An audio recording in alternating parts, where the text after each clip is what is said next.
Bem, boa tarde a todos. Meu nome é Andréa Rivas, eu sou da área de desenvolvimento de negócios na área de soluções da Nokia Siemens. Tenho trabalhado no último ano, mais de um ano, focada no desenvolvimento de negócios voltado para MVNOs. E o objetivo dessa apresentação é compartilhar um pouco de análise sobre essa oportunidade, pontos que devem ser levados em consideração para empresas que estão analisando isso como uma nova oportunidade de negócio e como uma oportunidade de alavancar seu negócio principal. Então, o objetivo dessa apresentação é compartilhar algumas ideias com vocês, mas também abrir no final para perguntas e entender expectativas e possíveis questionamentos que vocês têm, porque sempre nesse tipo de painéis a gente compartilha um pouco e aprende bastante também, né? Temos falado com diversas empresas no mercado e a cada nova reunião a gente aprende um pouco sobre novas ideias e novas modelos de negócio que estão sendo pensados para a MVNO no Brasil. Nós acreditamos, nós como Nokia Siemens, acreditamos muito no mercado brasileiro de MVNOs. É um mercado novo que está sendo criado agora, a partir do momento que a regulamentação foi publicada no ano passado.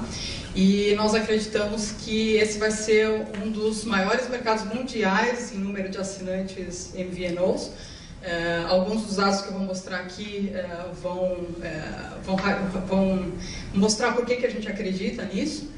E talvez, então, esse deve ser um dos maiores mercados mundiais e nós estamos bastante empolgados e bastante motivados com essa nova oportunidade de mercado.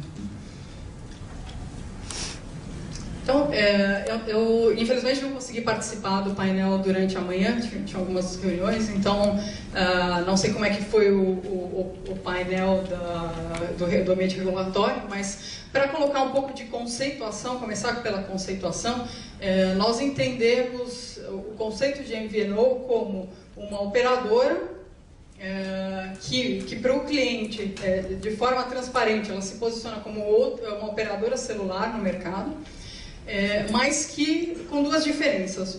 Ela não tem licença de uso do espectro, quer dizer, ela não tem frequências como as operadoras tradicionais têm, e ela não tem toda a cadeia de valor, ela não tem 100% da infraestrutura que uma operadora tradicional celular tem.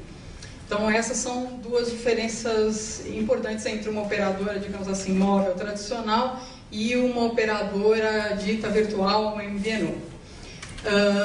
A partir dessa definição, a gente pode olhar aqui dentro de uma cadeia de valor típica de uma operação celular, começando do lado direito de vocês, a partir do ponto de vista do cliente, a gente teria aí os macroprocessos de vendas e distribuição, macroprocessos de marketing, CRM, relacionamento, gestão do ciclo de vida de assinante, a parte de faturamento, aplicações e serviços, e a parte mais voltada à gestão da rede, a parte que nós, como vendor, chamamos de core da rede, a parte de comutação da rede, e a parte de rede de acesso, que é a parte que, para quem não está no mercado de telecom, é bastante visível, porque são as torres com as estações radiobases, então é a parte que faz o acesso, a parte de acesso da rede. Então, tipicamente, uma MVNO, ela pode tomar uma parte dessa cadeia de valor em parceria com uma operadora móvel,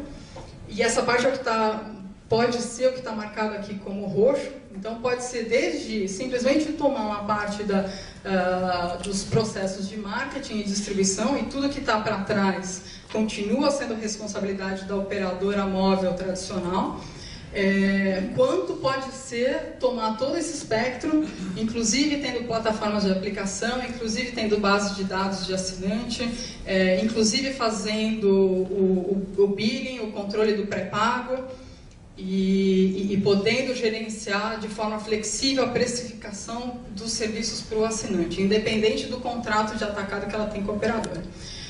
Então, existe um espectro de modelos, modelos operacionais, modelos de atuações de MVNOs, que quando a gente vê os exemplos, diferentes exemplos de mercado, tem de tudo.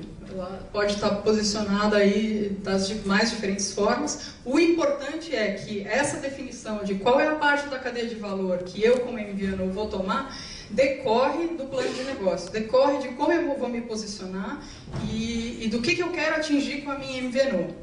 Então, dependendo disso, eu vou definir se eu vou ficar focado na parte de marketing e vendas e tudo que está para trás da operadora, ou se eu preciso tomar mais uma parte maior dessa cadeia de valor e com isso ter maior controle e maior flexibilidade. Obviamente, quanto mais plataformas eu vou ter dentro da minha operação e quanto mais processos eu tenho, mais controle eu vou ter sobre esse ecossistema, né? Então, por exemplo, call center. Se eu não vou tomar a decisão de não ter call center, o call center que vai estar por trás é da operadora e eu vou depender do SLA que eu tenho com essa operadora e com os mecanismos e processos de negócio que essa operadora tem por trás. Se eu tomo a decisão de também ter a parte de call center, então eu vou ter controle e flexibilidade para definir como é que meu call center vai trabalhar. Só para dar um exemplo, isso se aplica para tudo. Então, tem uma definição aí de modelo operacional que diferencia o que a gente chama de full MVNO, que o mercado chama de full MVNO, que seria essa MVNO que toma esse espectro inteiro que está assinalado aí em roxinho, e uma MVNO Lite que toma parte dessa cadeia de valor. Uma das primeiras perguntas que surgem à mente quando a gente mostra isso é: bom, então você tem que ter uma parceria com a operadora para ser uma MVNO, e por que a operadora faria essa parceria? Então, esse é um ponto-chave de entendimento do modelo de negócio. Para a operadora, ela entende esse negócio como um negócio de atacado. Então, ela vai entender que eu tenho a minha operação de varejo, uma operação que existe para atender tanto o mercado consumidor quanto o mercado corporativo, e eu vou ter uma operação de atacado que vai atender meus clientes parceiros MVNOs. Por que ela faria isso? Então, ela faz isso porque ela entende que essas MVNOs parceiras, que são selecionadas pela operadora móvel, elas vão trazer mais valor para o seu negócio. Por quê? Porque elas vão conseguir explorar determinados segmentos de negócio de forma mais eficiente do que ela mesma faria. Então, por quê? Porque ela detém determinados ativos, determinadas capacitações para atender esses segmentos de negócio. Então, tem que existir uma complementariedade e a operadora tem que enxergar que isso é um negócio interessante para ela também. Senão, esse acordo nunca vai para frente, nunca vai acontecer. Então, existe uma complementariedade em relação ao que essa MVNO pode trazer, e que deve se refletir também na ótica financeira.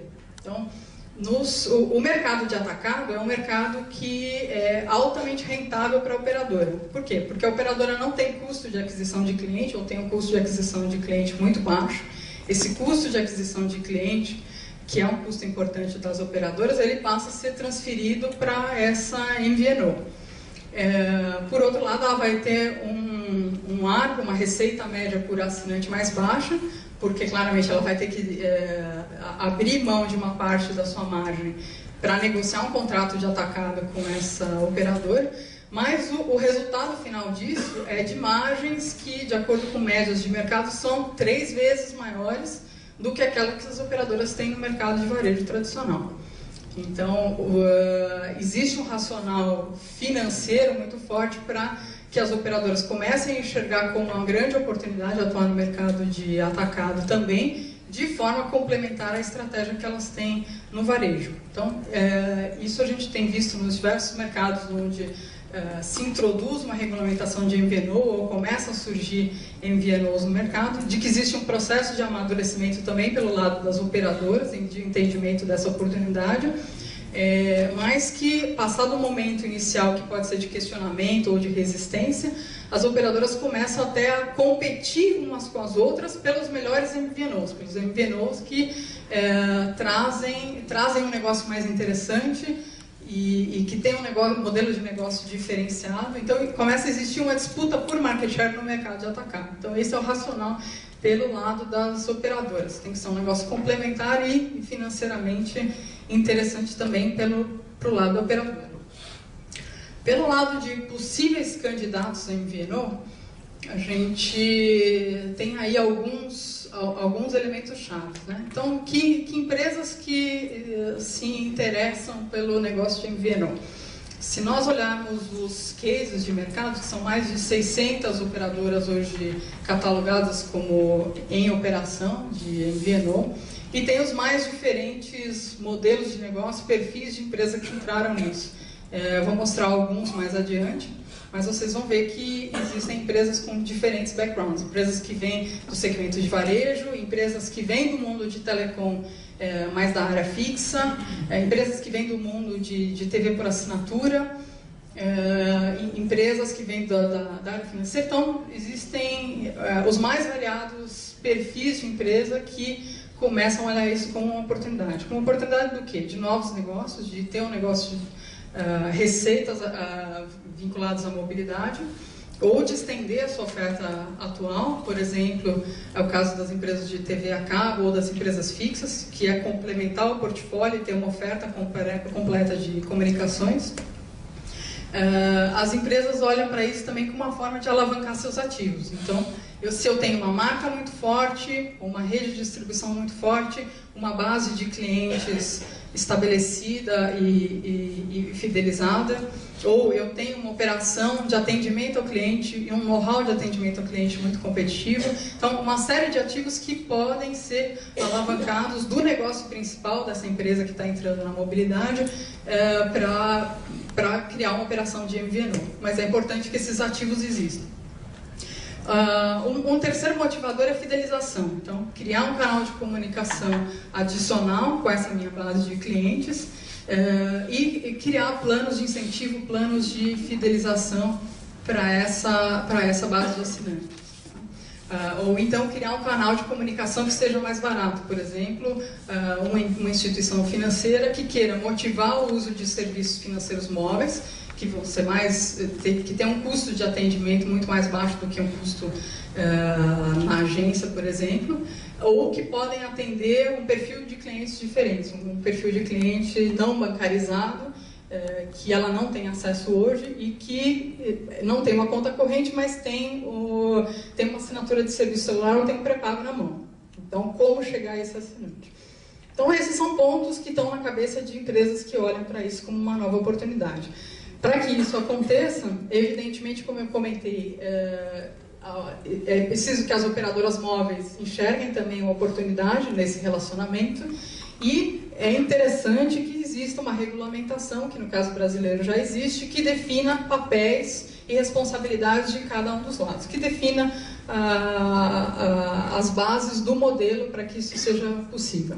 Então, um ponto importante é que essa empresa candidata a ser um MVNO tem que definir uma proposição de valor clara e uma proposição de valor diferenciado. Então, do mesmo jeito que existem hoje 600 empresas operando como MVNO, existem muitos casos que foram fiascos ou que não tiveram sucesso e tiveram que sair desse negócio.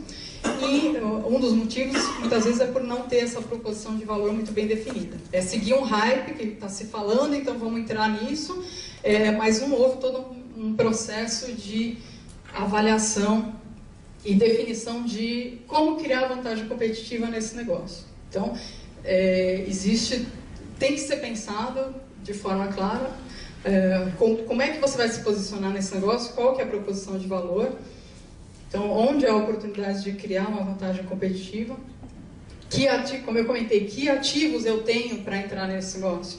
Quer dizer, eu sou uma empresa que estou criando uma MVNO, mas eu não tenho ativo nenhum, não tenho rede de distribuição, não tenho uma marca forte, então como é que isso vai se sustentar? Então, ou então, eu tenho todos esses ativos, mas eu não pensei, não ponderei como é que esses ativos vão ser aproveitados nessa minha empreitada de MVNO.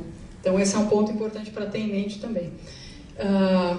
Pelo outro lado, obviamente, para lançar qualquer negócio, a gente tem que entender como é que é o comportamento do cliente atualmente. Então, como é que é a percepção dele em relação às ofertas existentes, como é que ele se comporta em relação às ofertas móveis que existem hoje.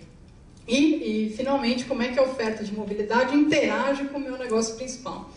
Então, entrar num negócio de MVNO tem que ser uma forma de alavancar o seu negócio principal.